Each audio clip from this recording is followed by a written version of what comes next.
Hi, ನಮಸ್ತೆ ಎಲ್ರಿಗೂ. ಇವತ್ತು ವರಮಹಾಲಕ್ಷ್ಮಿ ಹಬ್ಬ. ಎಲ್ಲರೂ ಕೂಡ ವರಮಹಾಲಕ್ಷ್ಮಿ ಹಬ್ಬನ ಸೆಲೆಬ್ರೇಷನ್ ಮಾಡ್ತಾ ಇದ್ದಾರೆ. ನಾವು ಕೂಡ ಸಿಂಪಲ್ ಆಗಿ ವರಮಹಾಲಕ್ಷ್ಮಿ ಪೂಜೆನ ಮಾಡಿದ್ದೇವೆ.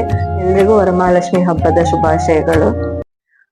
ಎಂತ ಅಂತ ಹೇಳಿದ್ರೆ, ನಾವು ಆಲ್ರೆಡಿ ಒಂದು ಕಾಪರ್ ಬಾಯ್ಲರ್ ಒಲೆಯ ಬಗ್ಗೆ ನಾನು ನಿಮ್ಗೆ ಆಲ್ರೆಡಿ ಮಾಹಿತಿಯನ್ನು ಕೊಟ್ಟಿದ್ದೇನೆ ಲಾಸ್ಟ್ ವಿಡಿಯೋದಲ್ಲಿ.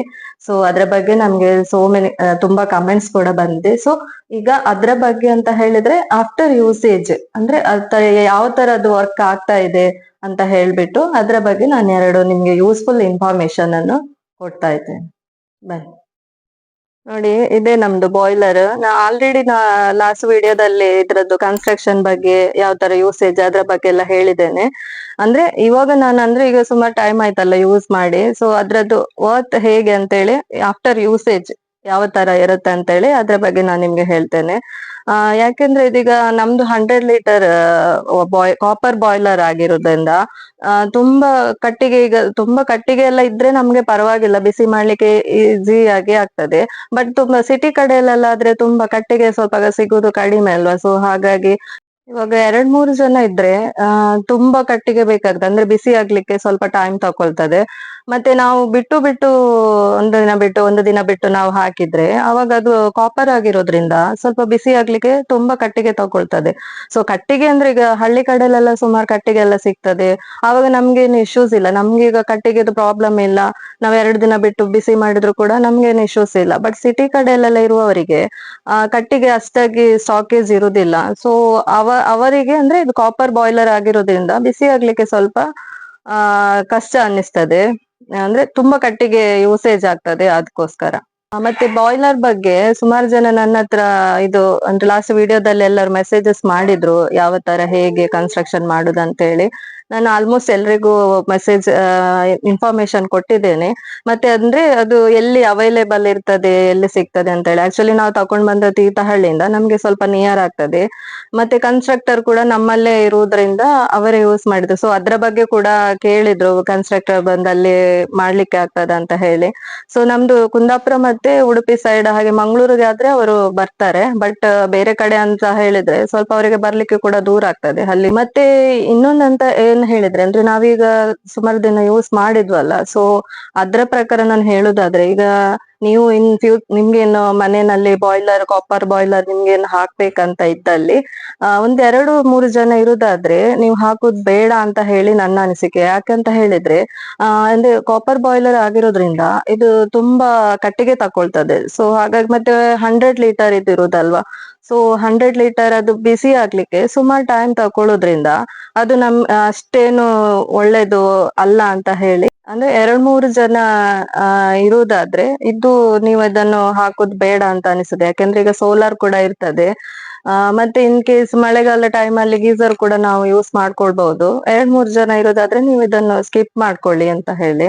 ಯಾಕೆಂದ್ರೆ ಅಂದ್ರೆ ಈಗ ಬಿಸಿ ಆಗ್ಲಿಕ್ಕೆ ತುಂಬಾ ಕಟ್ಟಿಗೆ ಬೇಕಾಗಿರೋದ್ರಿಂದ, ನಮ್ಮಲ್ಲಿ ಕಟ್ಟಿಗೆ ಇದ್ರೆ ಪರವಾಗಿಲ್ಲ, ಇಲ್ಲದಿದ್ರೆ ಇವಾಗ ನಾವು ಮರ ಗಿಡಗಳನ್ನು ಹಾಳು ಮಾಡುದು ಕೂಡ ಅದು ಕೂಡ ಒಂದು ಒಫೆನ್ಸ್ ಅಲ್ವಾ. ಸೊ ಹಾಗೆ ನಮ್ಮಲ್ಲಿ ಇದ್ರೆ ಪರವಾಗಿಲ್ಲ, ಇಲ್ಲದ್ರೆ ಮರ ಎಲ್ಲ ಕಡ್ದು ನಾವು ಕಟ್ಟಿಗೆ ಮಾಡುವ ಅವಶ್ಯಕತೆ ಇಲ್ಲ. ಸೊ ಅದಕ್ಕೋಸ್ಕರ ನಾನು ಹೇಳುದು, ಅಂದ್ರೆ ಇದು ನೆಕ್ಸ್ಟ್ ಡೇ ಕೂಡ ಅದು ಅಷ್ಟೇನು ಬಿಸಿ ಇರುದಿಲ್ಲ. ಅಂತ ಹೇಳಿದ್ರೆ ಇವಾಗ ಅಂದ್ರೆ ಟ್ರೆಂಡ್ ಅಲ್ಲ, ಮಾರ್ಕೆಟ್ ಗಿಮಿಕ್ಸ್ ಅಂತ ಹೇಳಿ ಒಂದು ಇರುತ್ತೆ ಅಲ್ವಾ. ಸೊ ಅದನ್ನೆಲ್ಲ ಅವರು ಯೂಸ್ ಮಾಡ್ಕೊಂಡು ಇದು ಬೇಗ ಬಿಸಿ ಆಗ್ತದೆ, 2 ತೆಂಗಿನ ಚಿಪ್ಪ ಹಾಕಿ ಒಂದು ಕಟ್ಟಿಗೆ ಇಟ್ರೆ ಒಂದು ಸೌದೆ ಇಟ್ರೆ ಸಾಕು, ಬೇಗ ಬಿಸಿ ಆಗ್ತದೆ 100 ಲೀಟರ್ ಅಂತ ಹೇಳಿ ಹೇಳ್ತಾರೆ. ಬಟ್ ನಾನು ನೋಡಿದ ಪ್ರಕಾರ ಅಂದ್ರೆ ನಮ್ದು ಯೂಸ್ ಆಗಿದೆ ಅಲ್ವಾ. ಸೊ ಹಾಗಾಗಿ ಅದ್ರ ಪ್ರಕಾರ ಹೇಳುದಂತ ಹೇಳಿದ್ರೆ, ಒಂದು 2-3 ಜನರಿಗೆ ಇದು ಖಂಡಿತ ಅಂದ್ರೆ ಬಿಸಿ ಆಗಲ್ಲ ಅದು ಬೇಗನೆ. ಅಂದ್ರೆ ನೆಕ್ಸ್ಟ್ ಡೇಗೆ ಕೂಡ ಇರ್ತದೆ, ತುಂಬಾ ಉಗುರು ಬೆಚ್ಚ ಆ ಟೈಪ್ ಅಲ್ಲೆಲ್ಲ ಇರ್ತದೆ. ಬಟ್ ಅಷ್ಟು ಹೇಳುವಷ್ಟೇನು ಬಿಸಿ ಇರುದಿಲ್ಲ. ಬಟ್ 10-7-8 ಜನ ಎಲ್ಲ ಇದ್ರೆ ನಮ್ಗೆ ಇದು ತುಂಬಾನೇ ಯೂಸ್ಫುಲ್ ಆಗ್ತದೆ. ಯಾಕಂತ ಹೇಳಿದ್ರೆ ಒಂದ್ಸಲಿ ಬಿಸಿ ಮಾಡಿ ಹಾಕಿದ್ರೆ ನಾವು 7-8 ಜನ ಎಲ್ಲ ಸ್ನಾನ ಮಾಡ್ಬೋದು. ಮತ್ತೆ ನೆಕ್ಸ್ಟ್ ಡೇಗೆ ಕೂಡ ಸ್ವಲ್ಪ ಉಗುರು ಬೆಚ್ಚ ನಮ್ಗೆ ಬೆಳಿಗ್ಗೆ ಆಗುವಾಗ ಸಾಕಾಗ್ತದೆ ಅಂತ ಹೇಳಿ ಹೇಳ್ಬೋದು.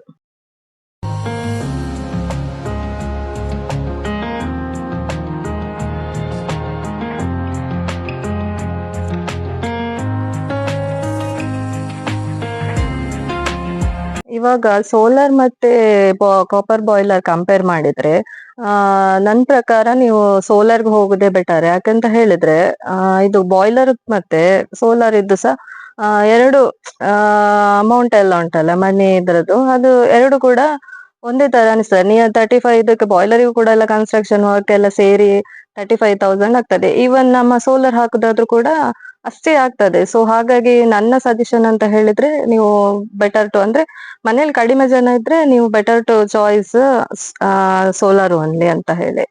ಆದ್ರೆ ಮಳೆಗಾಲದಲ್ಲಿ ಈಗ ಸೋಲಾರ್ ಅಂದ್ರೆ ಹೆವಿ ರೈನ್ ಇದ್ರೆ ಕಂಟಿನ್ಯೂಸ್ ನೋಡಿ, ಲಾಸ್ಟ್ ಟೈಮ್ ಎಲ್ಲ ಮೊನ್ನೆಲ್ಲ ಕಂಟಿನ್ಯೂ ಆಗಿ ರೈನ್ ಇತ್ತು, ಅವಾಗ ಬಿಸಿಲು ಕೂಡ ಇರ್ಲಿಲ್ಲ, ಅವಾಗ ಸೋಲಾರ್ ನಮ್ಗೆ ಸಿಗುದಿಲ್ಲ. ಸೊ ನೀರು ಬಿಸಿ ಆಗ್ಲಿಕ್ಕೆ ಕೂಡ ಸ್ವಲ್ಪ ಕಷ್ಟ ಆಗ್ತದೆ.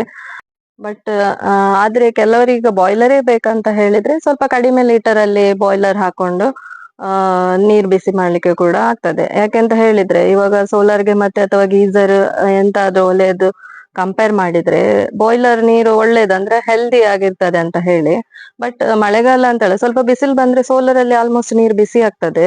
ಮತ್ತೆ ಎಂತ ಹೇಳಿದ್ರೆ ನಾವು ಇವಾಗ ಕಾಪರ್ ಒಲೆಯಲ್ಲಿ ಸ್ನಾನ ಮಾಡ್ತೇವೆ ಹೆಲ್ದಿ ಅಂತ ಅನ್ಕೊಳ್ತೇವೆ, ಬಟ್ ನಾವು ಯೂಸ್ ಮಾಡುವ ಸೋಪ್ ಕೂಡ ತುಂಬಾ ಕೆಮಿಕಲ್ಸ್ ಆಗಿರ್ತದೆ. ಸೊ ಹಾಗಾಗಿ ಅದು ಕೂಡ ಕೆಮಿಕಲ್ ಫುಲ್ ಆಗಿರುತ್ತೆ, ಹೆಲ್ದಿ ಅಂತ ಹೇಳಲಿಕ್ಕೆ ಬರೋದಿಲ್ಲ.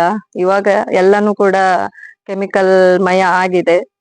ಇವಾಗ ಸೋಲಾರ್ ಬೇಡ ಬಾಯ್ಲರೇ ಬೇಕಂತ ಹೇಳುವವರಿಗೆ ನಮ್ಮ ಮಂಗಳೂರು ಕಡೆ ಎರಡು ಅಸ್ತ್ರ ಒಲೆ ಅಂತ ಹೇಳಿ ಉಂಟು. ಅಂದ್ರೆ ಅದ್ರಲ್ಲಿ ಎರಡು ಒಲೆ ಬರುತ್ತೆ, ಈ ಕಡೆಯಿಂದ ನೀರು ಕೂಡ ಬಿಸಿ ಆಗ್ತದೆ. ಈಗ ನಾವ್ ಒಂದ್ ಕಡೆ ಅನ್ನಕ್ಕಿಟ್ರೆ ಈಚೆಯಿಂದ ನೀರು ಕೂಡ, ಅಂದ್ರೆ ಒಂದ್ ಸೈಡ್ ಎರಡು ಒಲೆಯಲ್ಲಿ ಅನ್ನ ಕೂಡ ಮಾಡ್ಬೋದು, ಪದಾರ್ಥ ಮಾಡ್ಬೋದು, ಮತ್ತೆ ಈಚೆ ಕಡೆ ನಾವಿಲ್ಲಿ ಮಾಡುವಾಗ ನೀರು ಕೂಡ ಬಿಸಿ ಆಗ್ತದೆ.